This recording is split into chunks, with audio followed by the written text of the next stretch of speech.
اسحاق ڈار نے کہا جی اس خاتون نے غیر ذمہ داری کا مظاہرہ کیا، ارریسپانسبل کا لفظ استعمال کیا گیا کہ کیا ضرورت تھی یہ بتانے کی آپ ایئر فورس ون جہاز کے اندر ہو رہی ہیں، اس میں تو وزیر بھی تھے، اس میں تو سیکٹریز بھی تھے۔ دوسرا انہوں نے کہا جی میں وزیر خارجہ کے طور کے پر بتا سکتا ہوں کہ وہ جو فارن آفس کا فائنل ڈیلیگیشن تھا وہ خاتون اس کا حصہ نہیں تھے، کیونکہ لیٹر آف جو کریڈنٹس ہوتا ہے وہ وزیر خارجہ نے دستخط کرنا ہوتا ہے۔ لیکن اس کے ساتھ ایک بات وہ مان گئے کہ وہ شہباز شریف کی یا وزیر اعظم کی جو ٹیم ہے اس میں شامل تھے۔ پھر اس نے کہا کہ دیکھیں جی وہ جو شہباز شریف کی ٹیم ہوتی ہے وہ یا پرائم منسٹر کی جو ٹیم ہوتی ہے وہ الگ سے ہوتی ہے، اس میں سیکٹریز ہوتے ہیں، اس میں دیگر سیکیورٹی کے لوگ ہوتے ہیں، تو یہ جو سپیچ رائٹرز کا ایک 5 سے 6 لوگوں کا گروپ تھا یہ اس کے اندر کام کر رہی تھی۔ تو اس کا مطلب یہ ہوا کہ شمع جنیجو اگر ڈان کے اس لفظ کو جو سینئر پولیٹیکل لیڈر کا لفظ استعمال کیا گیا اور اس چیز کو ملا لیا جائے تو کیا یہ ہم کہنے میں حق بجانب ہے کہ شمع جنیجو کو جناب شہباز شریف اپنے ساتھ لندن سے لے کر گئے تھے؟ اور اگر شہباز شریف صاحب لے کے گئے تھے تو کیا یہ کہنا چاہیے کہ مسلم لیگ نون اس خاتون کو اون کرتی ہے؟ اور اگر شہباز شریف کر رہے ہیں اور تو کیا پھر وزیر اعظم کا آفس جو ہے وہ وضاحت دے گا کہ اب آپ کی تقریریں اس مخصوص خاتون جس کا ایک مخصوص بیک گراؤنڈ ہے، جس کے اوپر بہت سارے سوالات ہیں، اس حوالے سے کیسے ہوا؟ اور پھر پاکستان کا جو وزیر اعظم کا ایئر فورس کا جہاز ہے کیا وہ چنچی کی طرح استعمال ہوتا ہے کہ جس کو آپ چاہیں اور نہ اس کو دیکھتے ہیں کیونکہ سیکورٹی کلیئرنس سے آپ اس کو بٹھا کے لے جاتے ہیں؟ یہ بہت غیر سنجیدگی کا عالم ہے۔ اور پھر اس کے بعد اپوزیشن کی جانب سے بہت سخت رد عمل اور جائز سوالات تھے، جس میں اسد کیسر صاحب نے تقریر کی اور ان کا شہباز شریف کو قوم سے معافی مانگنی چاہیے، اور شہباز شریف نے قوم کا جو سر ہے وہ شرم سے جھکا دیا ہے۔ اور آپ نے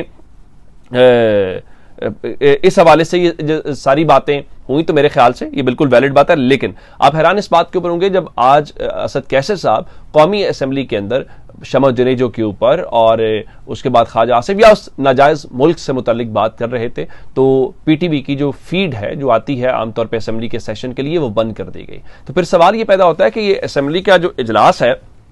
یا اسمبلی کی تقریریں وہ اپنی حکومت کی صرف دکھانی ہوتی ہیں؟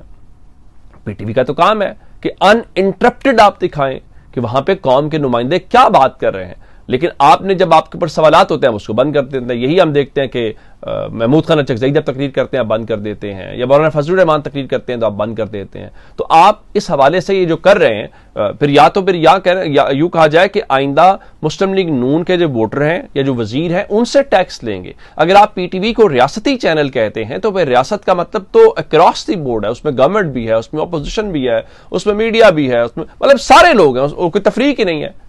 تو یہ 2 نمبری تو اس حوالے سے جو ہے وہ نہیں ہونی چاہیے، لیکن میرے خیال ہے وہ اس میں آپ کرتے ہوئے دکھائی دے رہے ہیں۔ تو مجھے یوں لگ رہا ہے کہ مسلم لیگ نون کی حکومت سے یہ چیزیں نہ اگلی جا رہی ہیں اور نہ نگلی جا رہی ہے۔ لیکن آج کے اجلاس میں ایک چیز اور بھی ہوئی اور نوید قمر صاحب اٹھے، انہوں نے کہا جی ہم نے پچھلے اجلاس میں کچھ کنسرنز کا اظہار کیا تھا اور ہمارے ان کنسرنز کے حوالے سے یہ ٹھیک ہے کہ گورنمنٹ نے اپنی ایک ٹیم تو بھیجی تھی لیکن گورنمنٹ کی اس ٹیم کے بعد ہمارے ایشوز جوں کے توں ہیں تو ہم اس اجلاس سے آج جو ہے وہ واک آؤٹ کر رہے ہیں۔ تو اس طرح سے پیپلز پارٹی نے وہ بنیادی طور پہ مریم نواز شریف کے بیانات کے حوالے سے وہ واک آؤٹ کر رہے تھے۔ مریم نواز شریف کے بیانات اتنا بڑا مسئلہ نہیں ہے،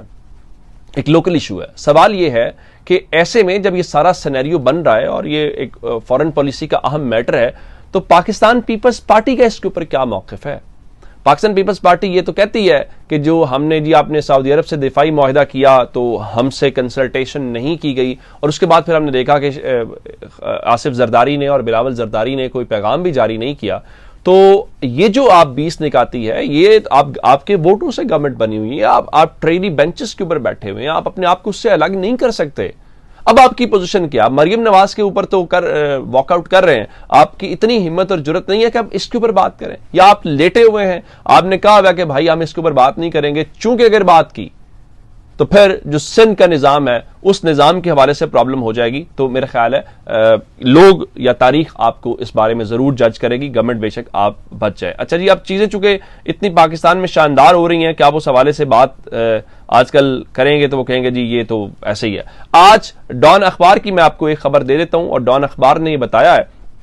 کہ رواں مالی سال کے پہلے 3 مہینوں میں، چونکہ 30 جون کو جو فائنینشیل ایئر ہوتا ہے وہ اینڈ ہو جاتا ہے اور 1 جولائی سے نیا سال شروع ہو جاتا ہے، تو جولائی، اگست، ستمبر 3 مہینوں کے حوالے سے جس کو انہوں نے کہا جی پہلی جو سرمائی ہے اس کے اندر رواں مالی سال کے 3 مہینوں کے دوران پاکستان کی جو برآمدات ہیں اس میں 3.83% کی کمی ہوئی ہے۔ یہ ایسے میں جب آپ نے کل خبر سنی کہ پروکٹر اینڈ گیمبل جو ہیں وہ پاکستان میں اپنا بزنس بند کر رہے ہیں، اس سے پہلے ہم نے ٹیلی نار کو دیکھا، اس سے پہلے دیگر کمپنیز کو دیکھا، تو یہ جب برآمدات آپ کی کم ہو گئی ہیں تو اس کا مطلب یہ ہوا کہ اب تو آپ کے اوپر اور وہ اضافہ آئے گا۔ جب آپ دنیا کو زیادہ بیچیں گے نہیں تو آپ کے پاس ڈالرز کم آئیں گے، تو آپ کیا کریں گے؟ لیکن پھر بھی ہم نے اس کے باوجود یہ کہنا ہے کہ پاکستان کی جو اسٹاک مارکیٹ ہے وہ بہت تیزی سے اوپر جا رہی ہے۔ پھر ہم نے کہنا ہے کہ جو عالمی دنیا کی کمپنیز ہیں وہ لائنیں لگا کھڑی ہوئی۔ ڈان اخبار کی خبر آپ نے پڑھی، اس کے علاوہ انہوں نے مزید جو ہٹ کے بتایا وہ آج ٹرائبیون نے بتایا، اور ٹرائبیون نے یہ بتایا ہے کہ جو ٹریڈ ڈیفیسٹ ہے وہ اب 33% اس میں اضافہ ہوا ہے، اور اس میں جو 3 مہینوں میں جو فرسٹ کوارٹر ہے اس میں یہ بتایا گیا ہے کہ وہ 9.4 ارب ڈالر ہو گیا ہے۔ اور اس کا مطلب یہ ہے کہ آپ کی جو برآمدات ہیں وہ کم ہو رہی ہیں۔ اس کا مطلب یہ ہے کہ آپ کا جو تجارتی خسارہ ہے اس میں 33% کا ایک اضافہ دیکھا گیا ہے۔ اگر یہ سب کچھ دیکھا گیا ہے تو پھر وہ جو سب اچھی چیزیں ہیں، اچھی خبریں ہیں، جو معیشت ہے وہ کہاں پہ ہو رہی ہے؟ پھر وہ بھی سوال تو ہونا چاہیے، یا پھر وہ صرف ٹی وی ٹاک شوز اور پریس کانفرنسز اور تقریروں کی حد تک ہی ہو رہی ہے؟ تو یہ اب تک کے اپڈیٹس ہے، اپنا بہت سارا خیال رکھیے گا۔ خدا حافظ۔